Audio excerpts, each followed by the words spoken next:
जामनगर के एक छोटे से गांव में गंगा और जुम्मा नाम के दो दोस्त रहते। उस गांव में उनकी बेवकूफी के बारे में कौन नहीं जानता था। बेवकूफी भरे कामों में वो दोनों एक दूसरे से होड़ में लगे रहते। गलती से भी अगर वो दोनों एक साथ मिल जाए तो नाना प्रकार के समस्याएं पैदा करके पूरे गांव का मनोरंजन करते। उसी गांव में छोटू नाम का एक चालाक ठग भी रहता था। वह अपनी मीठी मीठी बातों से लोगों को बेवकूफ बनाने में और दूसरों का माल मुफ्त में हड़पने में एकदम माहिर था। छोटू अगर दिख भी जाए तो गांव वाले अपनी जेबें संभाल कर भाग निकलते। एक दिन सुबह गंगा और जुम्मा दोनों गांव की कबाड़ की दुकान के पास लगे कचरे के ढेर की तरफ पैदल चल रहे थे। वहां लोहे का एक पुराना जंग लगा हुआ तराजू पड़ा मिला। उसके दोनों तरफ छोटे छोटे पलड़े लटक रहे थे। गंगा की नजर जैसे ही उस तराजू पर पड़ी वह दौड़कर गया। उसने अपने हाथ में उठा लिया। अरे जुम्मा इधर देख, हमें कितनी कमाल की चीज मिली है। इसे लोहे का तराजू कहते हैं। इससे किसी भी चीज को तोलकर उसका सही सही वजन बताया जा सकता है। जुम्मा तराजू को हाथ में लेकर इधर उधर घुमाते हुए, बिल्कुल सही कहा गंगा, तू सच कह रहा है। ये तराजू अगर हमारे पास रहेगा तो हमें कोई धोखा नहीं दे सकता। अब से हमें जो कुछ भी खरीदेंगे इसी तराजू में तोलकर खरीदेंगे। दोनों उस पुराने तराजू को हाथ में लेकर ऐसे इतराते हुए सड़क पर चलने लगे। ठीक उसी समय धूप बहुत तेज हो गई। धूप की वजह से दोनों को बहुत जोर से प्यास लग गई। तभी सड़क के किनारे बद्री नाम के व्यक्ति की लस्सी की रेडी दिखाई दी। बद्री बड़े बड़े स्टील के ग्लास में मलाईदार ठंडी ठंडी लस्सी बनाकर बेच रहा था।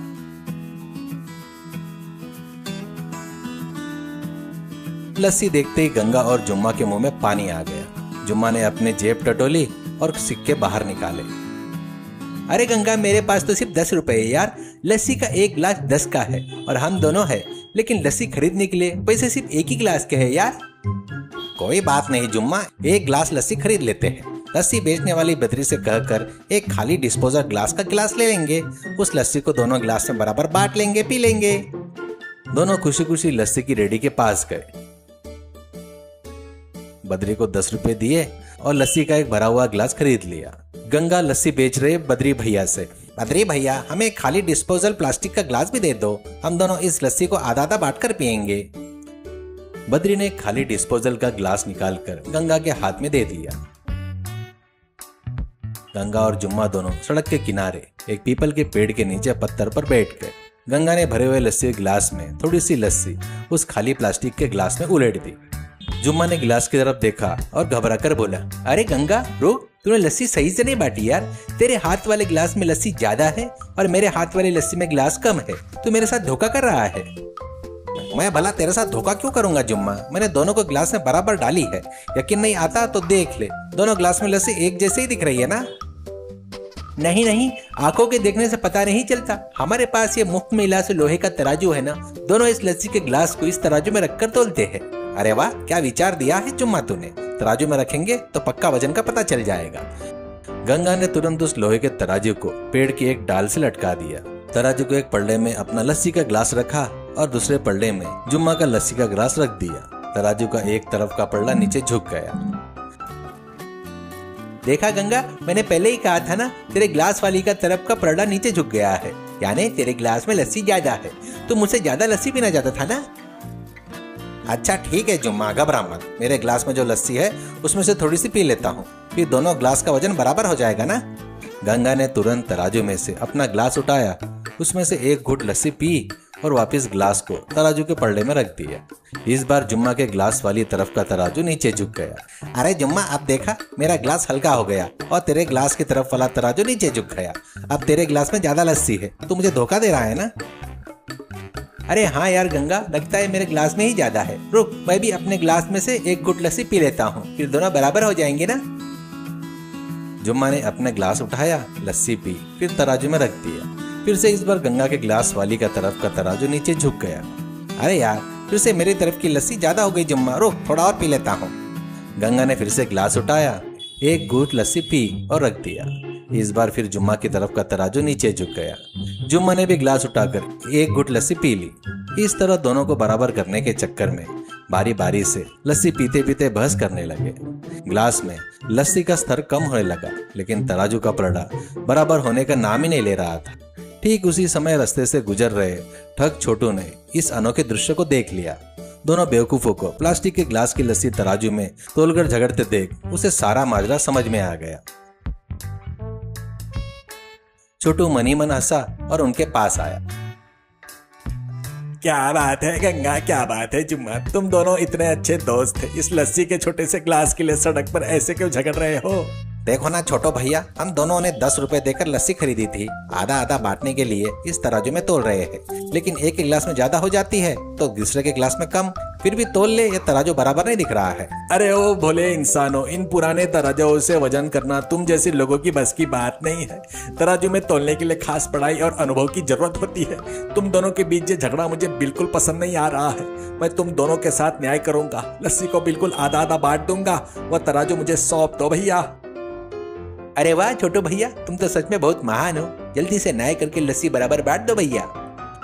छोटू ने तराजू के दोनों पलड़ों में रखे ग्लास की लस्सी को देखा। अभी गंगा के ग्लास की तरफ का तराजू ज्यादा भारी होकर नीचे झुक रहा है। इसका मतलब गंगा के ग्लास की लस्सी ज्यादा है। जुम्मा के साथ अन्याय नहीं होना चाहिए, इसलिए गंगा के ग्लास इस एक्स्ट्रा लस्सी को मैं पीकर वजन कम कर देता हूँ। छोटू ने तुरंत गंगा का ग्लास उठाया और गटगट करके एक ही घूंट में लस्सी पी गया। पीकर ग्लास को वापस तराजू में रख दिया। इस बार जुम्मा के ग्लास वाली का तरफ तराजू नीचे झुक गया। हे भगवान, अब जुम्मा के ग्लास की तरफ का वजन ज्यादा हो गया। गंगा के साथ अन्याय हो रहा है। रुक जुम्मा, तेरे ग्लास के एक्स्ट्रा लस्सी में पीकर बराबर करता हूँ। छोटू ने जुम्मा का ग्लास उठाया और एक बड़ी घूंट पीकर वापस रख दिया। फिर से गंगा के ग्लास की तरफ का तराजू नीचे झुक गया। अरे फिर से तेरी तरफ ही ज्यादा हो गया यार, रुक थोड़ी और पी लेता हूँ। छोटू ने फिर से ग्लास उठाया और लस्सी पी ली। इस तरह छोटू बराबर कर रहा हूँ, न्याय कर रहा हूँ का नाटक करते हुए कभी गंगा के ग्लास की लस्सी तो कभी जुम्मा के ग्लास की लस्सी आधी आधी करके पीता गया। गंगा और जुम्मा दोनों बेवकूफों की तरह छोटू का मुंह ताकते रहे। छोटो भैया, और कितना टाइम लगेगा भैया? दोनों के ग्लास की लस्सी तो बिल्कुल तली तक पहुंच गई है। छोटू गंभीरता से सोचने का नाटक करते हुए, तुम दोनों घबराओ मत, न्याय होने में थोड़ा समय और लगेगा भाई। तराजू का कांटा ठीक बीच में नहीं आ रहा है, रुकिए एक बार और चेक करता हूँ। छोटू ने जुम्मा का ग्लास उठाया और बची हुई पूरी लस्सी पी गया। उसके बाद गंगा का ग्लास उठाया, उसमें भी बची हुई पूरी लस्सी एक बूंद बिना छोड़े गटक गया। अब दोनों डिस्पोजल प्लास्टिक के ग्लास पूरी तरह से खाली हो चुके थे। छोटू ने उन दोनों खाली ग्लासों को तराजू के पलड़े में रख दिया। दोनों खाली ग्लास में कोई वजन न होने के कारण तराजू का कांटा बिल्कुल बीच में आकर रुक गया। आहा, अब देखा गंगा जुम्मा, कितना मेहनत करके आखिरकार मैंने तराजू के कांटे को बिल्कुल बीच में ले आया हूँ। अब दोनों के ग्लास में लस्सी का वजन बिल्कुल बराबर है भाई। बताओ मेरा न्याय कैसा लगा? जुम्मा खाली ग्लासों को देखकर चेक करते हुए, छोटो भैया, तराजू का कांटा बीच में आ गया, वो तो ठीक है, लेकिन ग्लास की लस्सी कहाँ गई भैया? अरे बेवकूफो, इतनी देर से तुम दोनों को न्याय करने के लिए मैंने कितनी मेहनत की है जानते हो? मेरा तो गला ही सूख गया। उस न्याय करने की मेहनत के फल स्वरूप में वो मैं लस्सी पी लिया हूँ। अब तुम दोनों के पास बराबर खाली ग्लास है, मजे से इन्हें पकड़कर खेलो। इतना कहकर छोटू जोर से हंसा और वहां से भागने लगा। गंगा और जुम्मा दोनों खाली ग्लास उस पुराने तराजू को कंधे पर रखकर लस्सी न मिलने पर भी अपनी बेवकूफी पर खुश होते हुए हंसते हंसते अपने घर की राह पकड़ ली।